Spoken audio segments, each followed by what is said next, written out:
ایک روایت میں آتا ہے کہ رسول اللہ صلی اللہ علیہ وسلم نے فرمایا کہ آپس میں بغض نہ رکھو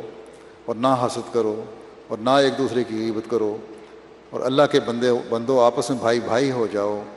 اور کسی مسلمان کے لیے جائز نہیں کہ وہ اپنے بھائی سے 3 دن سے زیادہ قطع تعلق رکھے۔ حضرت مسیح موعود علیہ الصلوۃ والسلام فرماتے ہیں تم آپس میں جلد صلح کرو اور اپنے بھائیوں کے گناہ بخشو، کیونکہ شریر ہے وہ انسان کہ جو اپنے بھائی کے ساتھ صلح پر راضی نہیں، وہ کاٹا جائے گا کیونکہ وہ تفرقہ ڈالتا ہے۔ تم اپنی نفسانیت ہر ایک پہلو سے چھوڑ دو اور باہمی ناراضگی جانے دو، اور سچے ہو کر جھوٹے کی طرح تذلل کرو تا تم بخشے جاؤ۔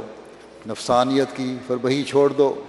کہ جس دروازے کے لیے تم بلائے گئے ہو اس میں سے ایک فربہ انسان داخل نہیں ہو سکتا۔ انی ماں کا یا مسرور، انی ماں کا یا مسرور،